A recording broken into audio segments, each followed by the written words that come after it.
Olá, boa tarde, seja bem-vindo ao RBV Entrevista dessa semana. O assunto que iremos tratar hoje é de extrema importância. Isso porque, se aprovado na sua completude, vai afetar a vida de grande parte dos brasileiros, inclusive de você que pode estar nos acompanhando a partir de agora no YouTube, nas nossas redes sociais, também no Spotify. O assunto de hoje é a reforma que está transcorrendo em Brasília, na capital federal, já foi aprovada na Câmara de Deputados e agora vai transcorrer aí no Senado e que envolve o imposto de renda. Estamos no fim de 2025, mas já estamos com olhos para 2026, onde no início do ano todos os brasileiros com renda acima de determinado valor precisam fazer a sua declaração. O entrevistado de hoje a gente recebe aqui nos nossos estúdios é Vitor Rigo, da Colli Rigo Contadores. Vitor, boa tarde, seja bem-vindo. Quando a gente fala de imposto de renda, muitos brasileiros ficam com um pé atrás um pouco muitas vezes, porque é um assunto que sempre chama muita atenção, principalmente quando a gente está falando aí de um início de um próximo ano, né? A gente está no segundo semestre na parte da contabilidade mais tranquilo, mas o início do próximo ano já acende o alerta, porque aí os brasileiros, né, acima de determinado valor, precisam fazer a sua declaração. E no meio de tudo isso a gente vem acompanhando toda a tramitação desse projeto de lei lá em Brasília, que pode mudar o valor mínimo que as pessoas precisam aí fazer a sua declaração. Como que tá, para quem está nos acompanhando, Vitor, como que está esse momento envolvendo a declaração do imposto de renda? Bem, o panorama, obrigado Ernesto pelo convite, o panorama geral é que realmente a declaração envolve milhões de pessoas no nível do Brasil e por isso que ela é um assunto tão importante, né? E também, evidentemente, se trata de um imposto, então as pessoas ficam sempre preocupadas, né, em questão de pagamentos, etc. A questão em relação ao trâmite do projeto de lei que já passou pela Câmara e foi aprovado por unanimidade lá na Câmara, né? Ela está, digamos, no Senado e no Senado ela recebeu 67 emendas já. Ela está em tramitação, inclusive, agora no mês de outubro. Tá? E o que se espera? Se espera que o Senado também aprove o texto da lei. Mas também a gente não pode esperar algumas mudanças, né, que possam vir a acontecer por meio de indicações por parte dos senadores. Se houverem mudanças significativas no texto, ele vai voltar para a Câmara, né, para fazer, vamos assim dizer, os ajustes. O que eu entendo? Eu entendo que, num primeiro momento, essa questão da isenção do ICMS deve ser preservada, em termos gerais, no texto. Até porque é algo que é uma demanda muito grande da sociedade há muitos anos, né? Então me parece que essa parte do texto ela vai continuar. Do ponto de vista do imposto de renda, eu acho que o que a gente tem que avaliar aqui é o impacto que essa questão possui no dia a dia do contribuinte. Então, primeiro, até o final de 2025 não há nenhum impacto, né? Seja aprovado ou parcial ou integralmente o projeto de lei que lá está, não tem nenhum impacto porque a legislação que vai até 31 de dezembro de 2025 é a legislação anterior. A partir de 1º de janeiro de 2026, né, com todo o cuidado de avaliar aquilo que vai ser aprovado, a gente vai ter, digamos, a possibilidade de haver a isenção do imposto para quem ganha até R$5 mil.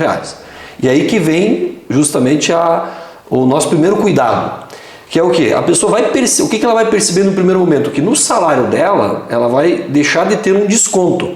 Então, para aquela pessoa que ganha até R$5 mil, se ela sofrer um desconto de imposto de renda, ela não vai mais ter aquele desconto no salário. O que isso é positivo, é bom para quem vai receber. Por outro lado, a obrigação acessória, que é entregar a declaração do imposto de renda, ela não vai sentir esse efeito em 2026, porque em 2026 ela vai entregar tudo o que aconteceu em relação a 2025 e aí o efeito, né, daquilo que foi efetivamente produzido pela isenção vai se dar somente na declaração de 2027.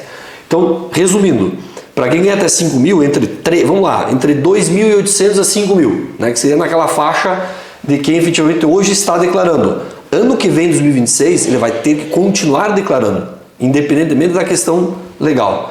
E já em 2027 aí uma outra questão que provavelmente ele não vai mais precisar declarar. Porque é o que gera até uma dúvida, né, para a população, que muitas pessoas acabam achando que aprovado em 2025 e 2026 eu já não preciso mais declarar imposto de renda se eu receber até R$5 mil. Mas isso não acontece, né? 2026 é a declaração referente a 2025, então exato, acaba tendo que ser realizado, né? Exatamente. Talvez essa é a principal dúvida, né? Assim, da população geral, essa é a principal dúvida. Junto com esta dúvida de quando eu vou deixar de entregar o imposto de renda, é justamente quando eu vou deixar de ter o imposto descontado. Porque isso é uma percepção imediata, né? Afinal de contas, a partir do mês em que a pessoa efetivamente ela não vai ter mais o desconto do imposto, ela vai ter um valor de salário líquido maior. Então, mas isso vai ocorrer somente a partir de janeiro de 2026. Vitor, a gente está aí segundo semestre, né, de 2025 e com essa questão lá em Brasília transcorrendo, essas possíveis votações, aprovação na Câmara, tudo mais, mas mesmo sendo um segundo semestre mais calmo, quando a gente olha para a parte contabilista, as pessoas precisam ficar atentas para o início de 2026, até para não cair, se aprovado em Brasília, não cair nessa questão que a gente estava discutindo agora, né? De que, opa, recebi até R$5.000, não vou declarar o imposto de renda, e acaba caindo na malha fina em 2026 por um erro crato ali, né? Uhum. O que acontece? Primeiro que eu penso assim, agora de imediato, a gente que trabalha com mudança de legislação o tempo inteiro sempre fala assim, vamos pensar no imediato. O imediato é o quê? É reunir toda a documentação que as pessoas estão acostumadas a reunir. Então são aquela questão das despesas com saúde, na verdade são despesas com saúde, despesa com educação, né? E a questão bancária que eu ia falar, são todos os demonstrativos bancários, né? Para você fazer a demonstração patrimonial, se você comprou e vendeu o veículo, se você comprou e vendeu o imóvel. Tudo isso é da mesma forma como sempre foi, né? Vamos colocar dessa forma. O que é que pode vir a mudar? Mesmo quando nós tivermos uma isenção possível de até 5 mil, a pessoa pode ter outros eventos que obriguem ela a declarar, né? Então, sempre vai ser algo que as pessoas que trabalham, que têm rendimento, e lembrando, né, não é só salário. Por exemplo, a pessoa, o aposentado, aquela pessoa que tem rendimento com aluguel, é o somatório de tudo isso, porque às vezes a pessoa é aposentada e possui aluguéis. Então ela precisa reunir todos esses dados aqui para colocar nessa tabela, nessa isenção do imposto de renda. Então, eventualmente, ela vai ter 6 mil, 7 mil, 8 mil de receita. Então, tecnicamente, ela não vai ser isenta somando mais os rendimentos que ela tem. Então, os cuidados que, voltando para a tua pergunta, os cuidados que ela precisa ter em relação ao imposto de renda do ano que vem, 2026, são os mesmos. Nós tivemos alguns avanços. Por exemplo, as despesas médicas, odontológicas e com profissionais da saúde em geral, esse ano aqui elas estão vinculadas ao recibo saúde. Então hoje a pessoa faz a declaração pré-preenchida, ou mesmo o profissional contábil, quando ele utiliza da declaração pré-preenchida, as informações elas devem estar ali, elas devem estar colocadas na declaração. Por outro lado, é super importante que cada contribuinte também entenda se aquela despesa foi ou não registrada em nome dele, porque eventualmente pode ter equívocos de declarações, tanto para o profissional da saúde quanto para o profissional que vai tratar disso, né? Vitor, ainda colocando essa questão, né, dessa possível mudança aí para os próximos anos na declaração do imposto de renda, a gente está falando muito da questão dos R$5.000, que é um tema que vem sendo debatido. Alguns parlamentares em Brasília defendem aí até uma ampliação em algumas questões até R$7.000, R$7.500, algumas questões, né? É um bom. Os R$5.000, a isenção até R$5.000 é algo mais fácil que aconteça, né? Mas tem outras vertentes que defendem aí um possível aumento, né, desse mínimo aí recomendado, né? Tem. Bom, primeiro que o que está posto já existe uma isenção até 5 mil e existe uma transição, que é um efeito para suavizar, vamos assim dizer, a diferença entre quem vai estar isento e aquele que vai pagar tabela cheia. Então, entre o projeto atual, entre 5 mil a 7 mil, vai ter uma redução também de imposto, né, do que está se pagando em 2025. Considerando quem ganha acima de 7 mil, vai pagar o imposto que paga hoje, né? Então, começou 2026, as retenções vão ser as mesmas. E isso tudo pode gerar, inclusive, uma diferença de recolhimento significativa. E aí que entra algumas pessoas que estão trazendo os dados históricos, inflação acumulada, uma série de índices que levam a crer que a tabela do imposto de renda, atualizada até 5 mil, ainda não seria o suficiente. O que, uma conta bem simples, não é o suficiente, né? Porque se nós levarmos em conta desde 1995 até hoje, a tabela de imposto de renda foi atualizada poucas vezes. E realmente o poder de compra nesse intervalo ele apesar de nós termos uma economia dita não inflacionária, ela não é hiperinflacionária, mas ela tem inflação. Então, realmente é algo que essa discussão existe dentro do Congresso, mas eu acho pouco provável passar qualquer coisa acima de 5 mil no atual estágio. Porque dentro desse projeto de lei tem outras mudanças tributárias que não envolvem a isenção, que eu acho que é aí que no Senado deve estar, digamos, uma discussão maior nesse momento aqui, que é a tributação de dividendos, que é a tributação do adicional de 10% sobre distribuição de valores superiores a 50 mil por mês. Que é um outro ponto que vai estar em discussão principalmente agora no Senado, né, nesse fim de ano, né? Agora. Exatamente. Então agora o que acontece? Também passou na Câmara a tributação na fonte dos dividendos superiores a 50 mil reais. Então o que passou na Câmara? Passou que é o seguinte: se você redistribui dividendos, que dividendos nada mais é do que o lucro da empresa. Então a empresa ofere o lucro, distribui para o sócio. Aquele lucro que não for distribuído não é tributado, né? Então não é tributado aquele lucro que vai ser distribuído pelo sócio. Esse lucro, ele, pela legislação, ele vai sofrer uma retenção de 10% na fonte, né? Então o empresário vai ter que recolher esse tributo. Lá na declaração de imposto de renda, depois ele vai sofrer ajustes importantes, né? Ele vai sofrer ajustes importantes que está no texto da lei, que está sendo discutido ainda, que diz respeito inclusive à presunção de lucro, que diz respeito ao limite dos 34% do imposto de renda, mas aí isso são detalhes muito técnicos. Mas o que vale dizer é que no Senado realmente tem uma discussão forte sobre essa questão da tributação de dividendos. E que pode impactar lá no fim, né, na votação completa, no que vai ser realizado a partir de 2027. Né? Pode sim. É como eu disse, me parece que o ambiente criado efetivamente é para que essa isenção de 5 mil seja garantida. Até se nós observarmos até a própria votação da Câmara, foi uma votação unânime, que é muito difícil ter uma votação unânime, então se trata de uma matéria muito sensível e me parece que o Senado, esse ponto da lei, não acredito que vai ter mudanças não. Agora, os outros pontos da lei, realmente eles podem ter mudanças, como eu bem disse aí no começo, nós temos já 67 emendas, para um projeto de lei do tamanho desse projeto que está sendo apreciado, é bastante coisa já. Com certeza. E a gente está falando da parte, né, dos 5 mil reais ali do início, mas do outro lado da moeda, digamos, a gente tem também a questão da taxação dos, aqui entre aspas, os super ricos, né? Que é segundo o governo, segundo alguns políticos, seria uma compensação por essa isenção até 5 mil reais, que é um ponto que também está em discussão, né, em Brasília. Essa taxação na verdade é uma ideia de você tributar no mínimo 10%, né, com uma alíquota mínima para essas pessoas que são classificadas com rendimentos superiores, né, vamos falar dessa forma. De alguma maneira isso aumenta de carga tributária, né, para essa faixa de quem tem essas receitas, aumento de carga tributária. Por quê? Porque a empresa que essa pessoa possui não vai deixar de recolher nenhum imposto que recolhe hoje. Então ela continua recolhendo toda a carga tributária dela, federal, estadual, municipal, e do resultado proveniente dessa empresa ainda ela vai recolher mais o imposto que antes ela não recolhia, que é o imposto sobre os dividendos. Então isso existe uma discussão muito grande. Vamos lá, a justificativa é de compensação, né? Então eu estou, entre aspas, atribuindo 5 mil de isenção e eu preciso fazer uma compensação da arrecadação. Não se tem, digamos, uma ideia se isso vai ser suficiente, né? Se essa troca, entre aspas, vai ser suficiente, mas o fato que a gente está falando é de um aumento da arrecadação efetivamente em relação a quem tem esse rendimento superior a 50 mil. Mas assim, não é algo taxativo, que quem vai retirar 50 mil vai efetivamente recolher 10%. Como eu falei, dentro do projeto de lei existem os meandros do cálculo que levam a taxa ser menor do que 10% para quem recolhe os 50 mil.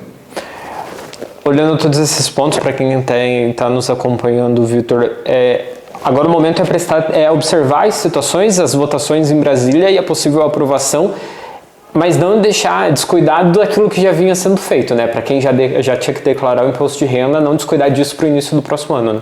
Sim, eu acho que tem aqui o dever de casa para quem imagina-se dentro da ideia dos 5 mil, né? Ou seja, a pessoa observa o rendimento dela, ela diz, não, mas eu vou estar dentro dos 5 mil, o que eu faço? Essa pessoa precisa entender que 2025 para ela não mudou nada.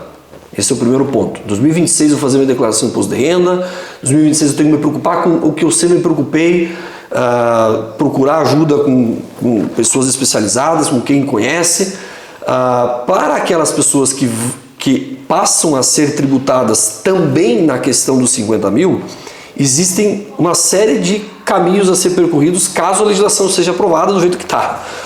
Por quê? Existe também um período de transição, porque toda lei no Brasil ela é complexa, ela não é tão simples assim. Ela não é 5 mil de isenção, está tudo bem resolvido.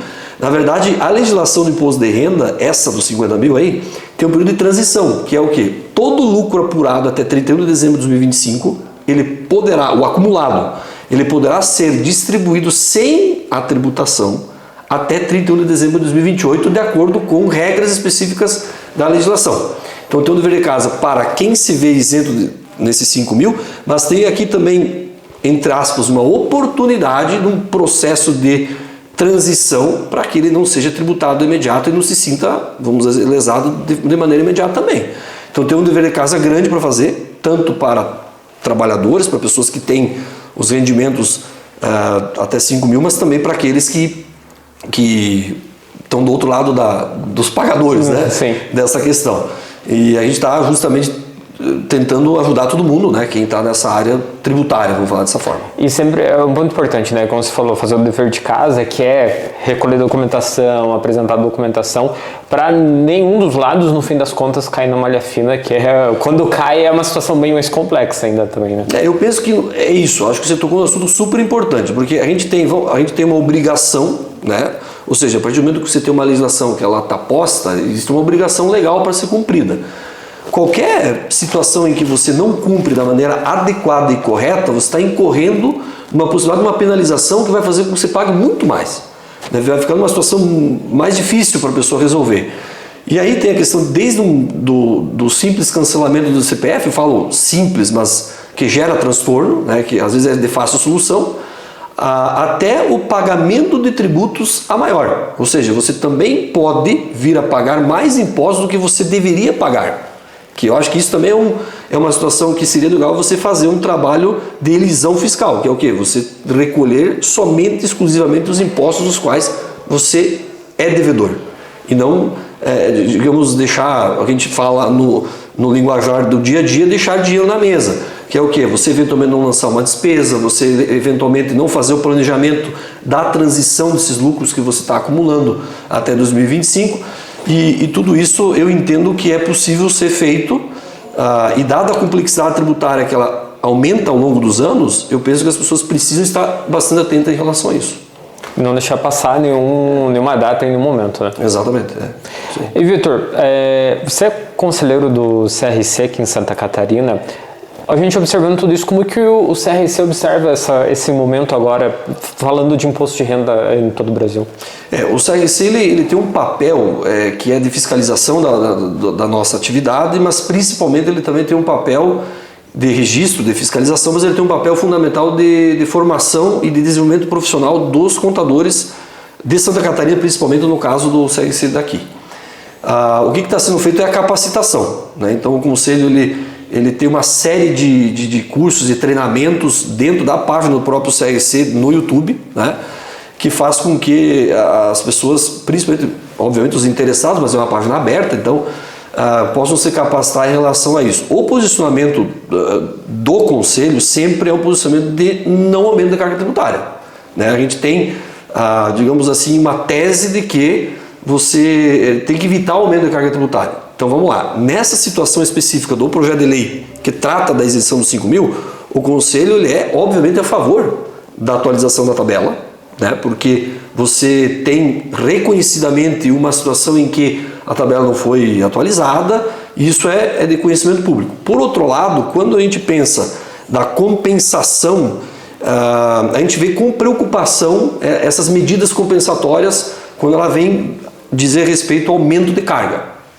Por mais que se tenha, obviamente, uma discussão em relação ao tema, que é evidente que ela não pode ser deixada de lado, mas a gente tem um pouco de preocupação em relação a essa questão do aumento de carga tributária pura e simples. Junto a isso, o Conselho também tem acompanhado muito de perto a questão da reforma tributária, que é um assunto que daria também uma discussão muito, muito importante, né, para as pessoas ir aprendendo, saber o que está acontecendo. E o Conselho está acompanhando de perto porque realmente se estima que pode haver determinados setores que vão sofrer aumento de carga tributária nos próximos anos principalmente, né? Principalmente pós período de transição. Mas em linhas gerais é isso, o Conselho ele trabalha com a ideia de capacitação, mas também com preocupação em relação ao aumento de carga tributária. E com certeza já deixo o convite aqui para numa próxima oportunidade a gente possa falar sobre a reforma tributária, que também é um assunto que, mesmo em Brasília, diz respeito aí a toda a população brasileira. Sem dúvida. Vitor, eu gostaria de agradecer a presença aqui e eu acho que um ponto importante na nossa conversa é sobre a população entender que, aprovado a isenção dos R$5.000, passa a valer a partir de 2027, em 2026 ainda todo mundo que já declara imposto de renda, que vai passar em 2026, tem que cumprir o seu dever aí perante, como diriam no jargão popular, perante o leão. É isso aí, eu acredito que essa é a principal mensagem, né? Eu sempre brinco assim, quando a gente faz uma palestra, um curso, alguma coisa, se tem que ficar alguma mensagem, a mensagem principal é essa realmente, é de fazer um tratamento de 2025 exatamente como fez nos últimos anos. Obrigado, Vitor. Para você que nos acompanhou, nosso muito obrigado. A gente se encontra na próxima semana em mais uma RBV Entrevista. Essa entrevista já está disponível no nosso YouTube, nosso canal no Spotify e também no portal RBV. A gente se encontra na próxima semana. Até lá!